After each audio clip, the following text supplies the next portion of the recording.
avec eux tout à l'heure de cette magnifique performance, parce que c'est une vraie performance des joueurs d'un team d'atteindre ce dernier carré et de jouer pour le bronze ce week-end au Worthington Sevens. Les 70s qui sont au rendez-vous de la finale et c'est franchement pas étonnant tant ils dominent ce circuit Elite Sevens, mais c'est top de voir ces nouvelles associations qui viennent perturber la hiérarchie de ce Sevens français. On bascule sur les demi-finales féminines, le Challenge Sevens féminin, le circuit, le championnat de France amateur des filles, avec une première demi-finale. Et là, ça va être du costaud.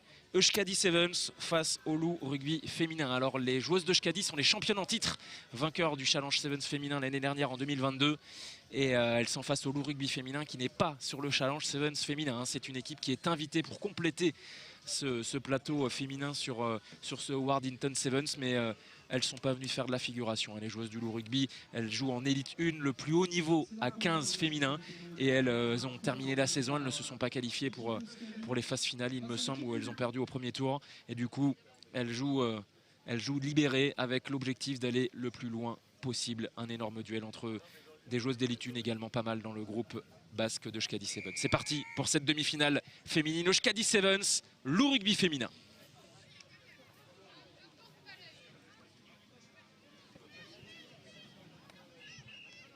Premier ballon pour les joueuses du Loup. Une première percée pour les joueuses lyonnaises. Elles sont bien reprises par les Euskadi.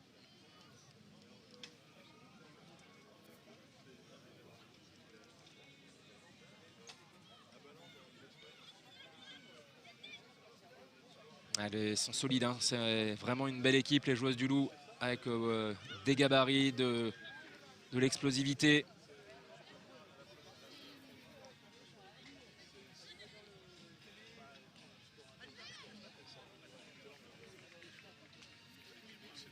Elle est tenue debout, la joueuse du Loup. Plaquage haut, avantage en cours pour les joueuses lyonnaises. Lilou Gracier, joueuse de France 7 et du 15 de France féminin, qui attaque la ligne face aux joueuses de Euskadi. C'est bien défendu.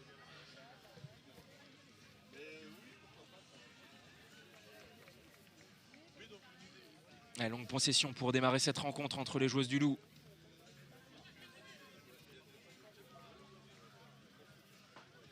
La croisée en bout de ligne, c'est bien fait. Ça s'ouvre pour les Lyonnaises. L'essai qui n'est pas encore marqué, mais ça chauffe. Et la pénalité pour le Euskadi. Le bon grattage des joueuses basques qui récupèrent la possession in extremis.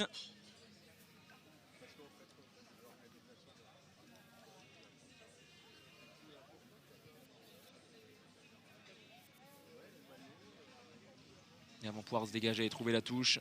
Prend son temps. On prend son temps du côté des joueuses de Euskadi. On construit patiemment sous les conseils de Louis Leretre, passé par France 7, joueur habituel d'Esca Sevens sur le circuit, coach pour l'occasion. Et on salue le manager Vincent Corret également, qui fait énormément pour le rugby à 7 au Pays Basque et qui suit l'équipe de France en tant que community manager tout au long de l'année. C'est bien fait de la part des joueuses des Euskadi Sevens avec cette percée plein fer. Le petit coup de pied rasant parce qu'il n'y a pas les cannes. Est-ce que c'est un duel à la course? Le rebond qui est favorable aux joueuses lyonnaises qui vont pouvoir se dégager. Renvoi aux 22 mètres. Oui, Euskadi qui vient de prouver qu'avec très peu de ballons, ils étaient capables de remonter le terrain et d'être très très dangereuses. Ils sont repartis de leur en-but sur un très bon grattage et les voilà déjà à menacer la ligne d'en-but des Lyonnaises. Donc il va falloir être très vigilante tout au long du match.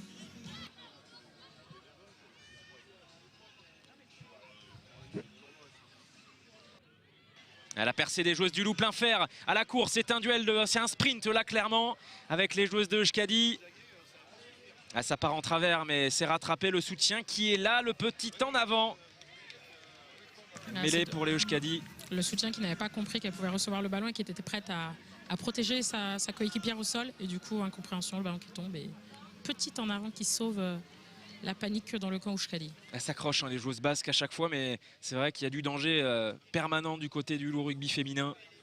Et franchement, elles sont vaillantes, les joueuses basques. De toute façon, elles lâchent rien. C'est vraiment leur marque de fabrique. Il n'y a pas de très gros gabarit, par contre c'est athlétique, c'est vaillant, c'est ultra connecté, même si c'est un groupe qui a changé, hein. Il n'y a pas toutes les joueuses habituelles, il y en a qui sont encore sur l'élite féminin. Mais c'est un groupe qui répond présent.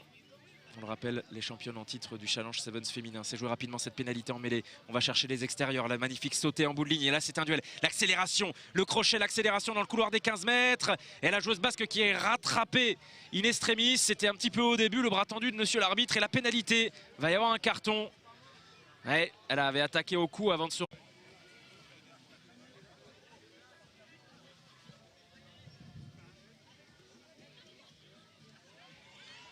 La percée de Lilou Gracier. Et voilà peut-être le premier essai. C'est fait, le premier essai de cette demi-finale féminine. Lilou Gracier, joueuse de France 7, jeune joueuse de France 7 et joueuse du 15 de France féminin. Elle a préparé tout le tournoi. Qui marque ce premier essai 5-0 pour le Loup.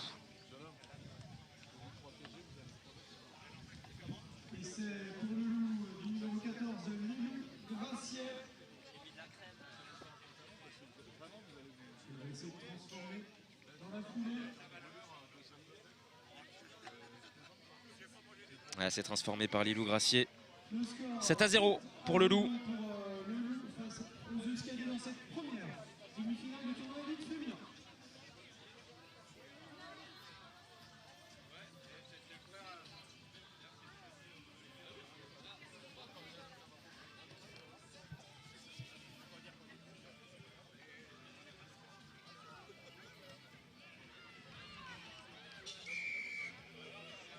La pénalité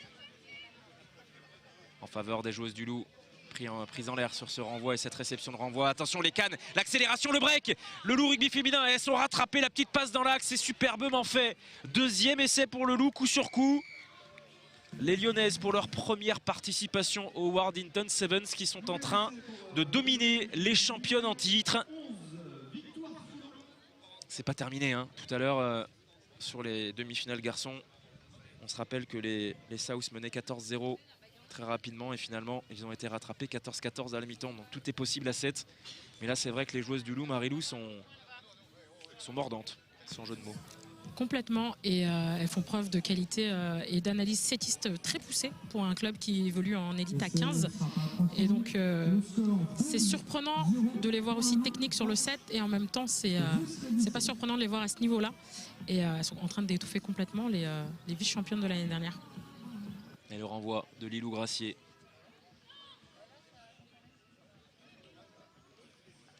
Et les Euskadi qui vont essayer de se livrer là pour essayer d'aller marquer peut-être un premier essai. La différence à la course dans le couloir des 15 mètres. Lilou qui est en train de temporiser. Elle a cadré son plaquage pour envoyer la joueuse basque en touche. Ce sera un lancer pour le Loup. Alors qu'on commence à faire tourner du côté de Euskadi, la chaleur se fait ressentir et l'effort nécessaire à rester dans ce match aussi. Ouais, du changement dès la première période. C'est juste avant la mi-temps, parce que là on entend la petite cloche. La corne de brume qui résonne, c'est la dernière action de ce premier acte. Est-ce qu'il a été transformé cet essai Marie-Lou? Non. Hein. Complètement à gauche. Je ne sais plus. Je crois pas. Je pense qu'elle est passée à côté. Elle est passée à côté, il me semble. 12-0 pour le Loup.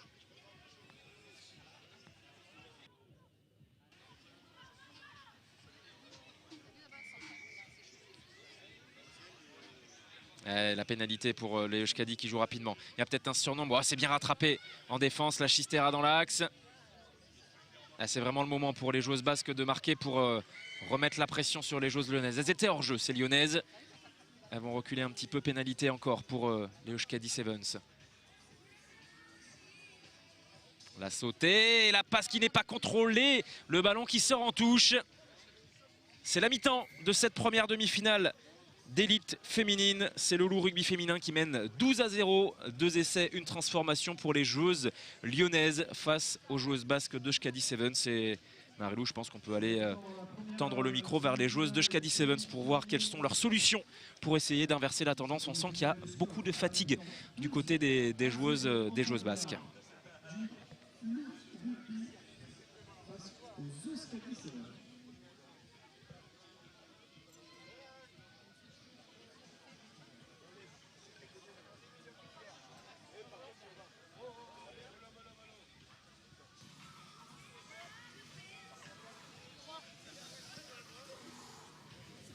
Allez, d'accord, il n'y a rien.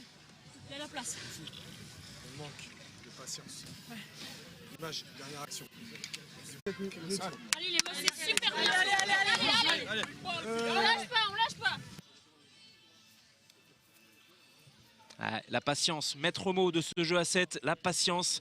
Il faut prendre son temps pour justement essayer eh bien, tout simplement d'inverser la tendance, puisqu'il y a 12-0 à la mi-temps pour le loup rugby féminin dans cette première demi-finale d'élite féminine. On va voir la réaction des joueuses basques.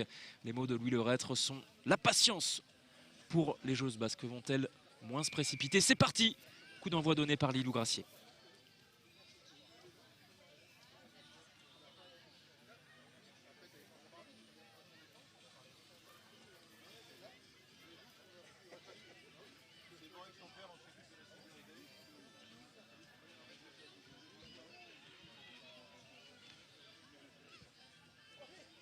Avec cette possession pour les Basques qui attaquent la ligne, c'est un bon grattage récompensé par l'arbitre. Pénalité pour le loup.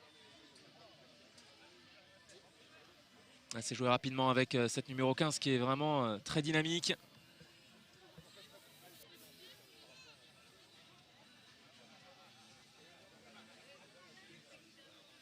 Les joueuses du loup qui attaquent dans l'axe avec ce jeu pénétrant qui perturbe les joueuses de Euskadi. Elles sont solides sur le haut du corps.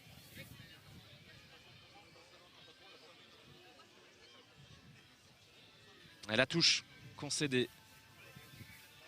Alors qu'il y a une joueuse du loup qui reste au sol, on va avoir un petit arrêt de jeu, je pense.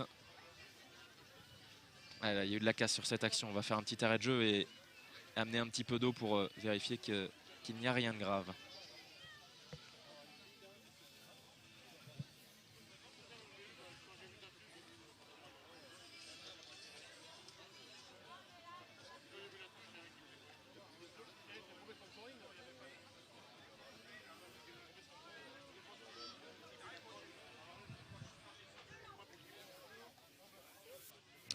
Une joueuse de Euskadi qui reste au sol, je crois. Oui, il y a une joueuse de Euskadi qui reste au sol et une autre qui a pris un carton. Elles sont donc... il y a eu un carton jaune pour les Euskadi. À la mi-temps, j'entendais Louis Lerette dire que les Lyonnaises avaient un carton aussi. 1, 2, 3, 4, 5. Il y a eu un deuxième carton pour les Lyonnaises. Elles sont 5 sur le terrain. Non, il y en a une qui rentre. Elles sont 6, c'est ça. La joueuse de Euskadi qui va céder sa place mais qui se relève. On va pouvoir reprendre le temps. Non, elles sont 7, les Lyonnaises. J'avais pas vu Lilou Gracier. Et elles sont bien 6, les joueuses de Euskadi. Carton jaune à l'instant. Pénalité pour le loup avec cette pilier. Oh, la percussion! Oh, l'énorme percussion! Ah bah là, c'est un essai à la Castrez. 3e essai pour le loup. Là, c'était du Sevens solide, Marilou, franchement. Ah bah, proche de l'embut, la meilleure attaque, c'est tout droit. Technique du sanglier. La technique du sanglier, je la connaissais pas celle-là, merci beaucoup. Ça marche à 7, à 15, à 13, souvent à 13 d'ailleurs. Technique du sanglier, parable. Ça fait, sans la transformation, 17-0 pour le loup qui est en train de confirmer sa probable qualification pour la grande finale élite féminine du Howard Hinton Sevens. Ce serait leur première finale, c'est leur première demi aussi, c'est leur premier quart, première fois qu'elles font ce tournoi. Cette équipe d'élite 1 féminine, et elles sont en train de faire tomber les championnes de France en titre, les Euskadi Sevens. Allez, un petit peu de rotation du côté du loup. On amène du sang frais pour terminer cette rencontre.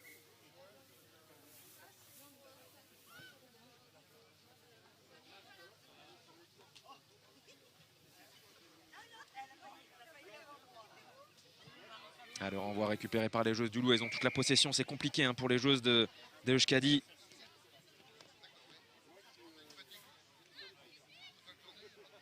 C'est un nouvel essai. 4e essai pour le loup. L'infériorité numérique qui coûte cher. La double infériorité numérique. Parce que l'autre n'était pas encore rentrée. Elle n'était pas rentrée. 1, 2, 3, 4, 5. Ah oui, elle effectivement. rentre à l'instant. Bien vu, Marilou. Ah ouais, donc là, 5 contre 7, c'est très compliqué. Franchement, c'est quasiment impossible de défendre.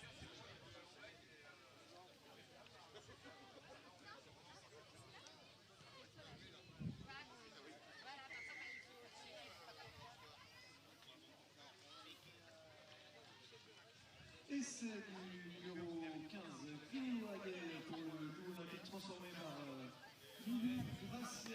Le score dans cette demi-finale. Transformation passée 24-0 pour le Loup. Voilà, ça va être compliqué pour les joueuses de Euskadi d'inverser la tendance. Il y a quand même beaucoup d'écart là.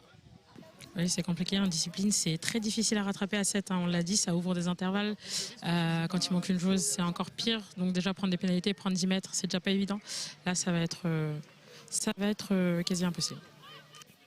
Allez, il faut essayer de marquer un petit essai, pas rester à 0 pour les joueuses des Euskadi. Elles sont 6 contre 7 encore sur cette deuxième période. Petit coup de pied par-dessus.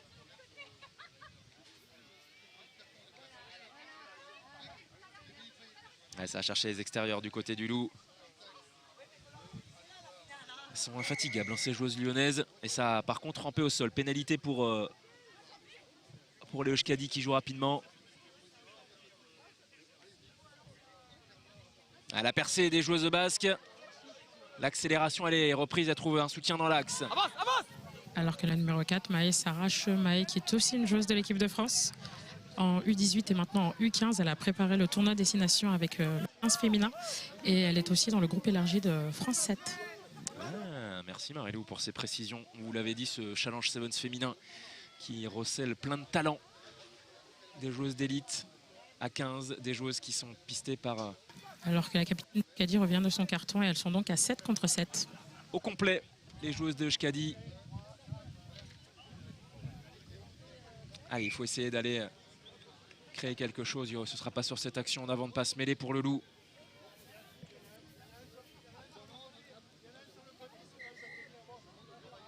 Un nouveau changement.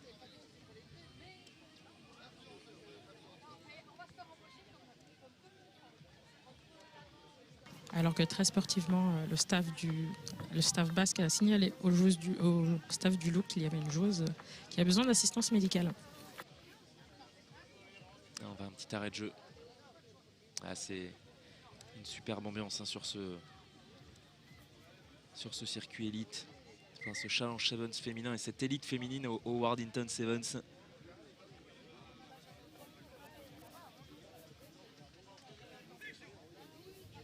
Ça a l'air d'être un saignement. Ouais, elle va sortir, elle va céder sa place. Oui, elle est sortie. Elle a mêlé pour le Loup avec Lilou Gracier qui s'échappe dans le côté fermé. Est-ce que la capitaine des Euskadi va la reprendre? Elle est reprise, Lilou Gracier. Belle défense, elle tient debout, elle est solide sur les appuis. Et pas d'en avant, visiblement, elle a pu faire la passe. Mais c'est une joueuse de Euskadi qui a touché le ballon. Et c'est même une pénalité pour les Euskadi qui viennent gratter cette balle.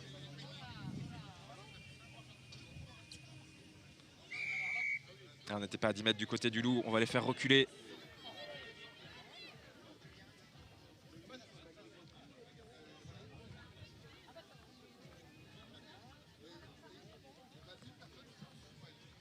Avec la percée des joueuses de Euskadi, peut-être leur premier essai à la course, ouais, ça suit pas. Comme on le disait tout à l'heure. Maë Lévy qui va marquer ce premier essai de Euskadi entre les poteaux.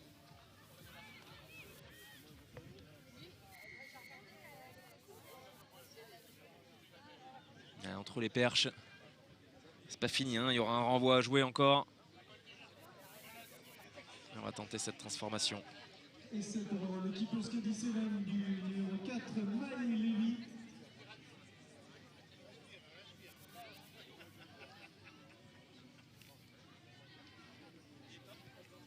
Ah, c'est transformé.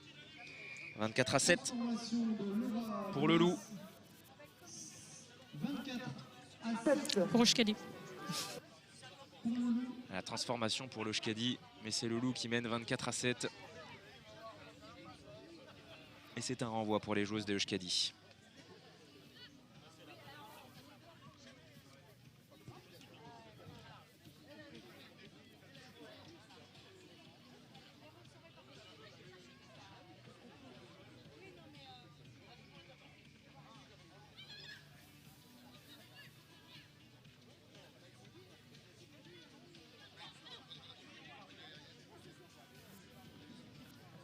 Lilou Gracier qui fait un gros travail depuis sa ligne d'en but. Elle va battre 2 défenseurs du côté de Euskadi à la course. Elle va finir tranquillement.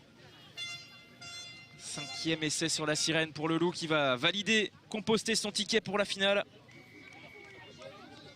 29-7 avant la transformation. Lilou Gracier qui aura été vraiment, Marie-Lou, impressionnante sur cette partie. C'est le métronome de cette équipe lyonnaise. Marie-Lou qui est de l'autre côté du terrain, qui est déjà dans son interview. On va aller poser une petite question aux joueuses du Loup après cette victoire et cette première qualification en finale. C'est un score de 31-7.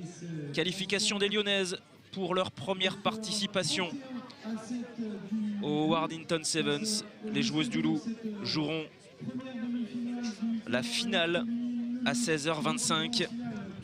L'équipe invitée qui ne participe pas au Challenge Sevens féminin, et en plus elles font tomber ces Lyonnaises, les championnes de France en titre, les Euskadi Sevens, sur un large score de 31-7.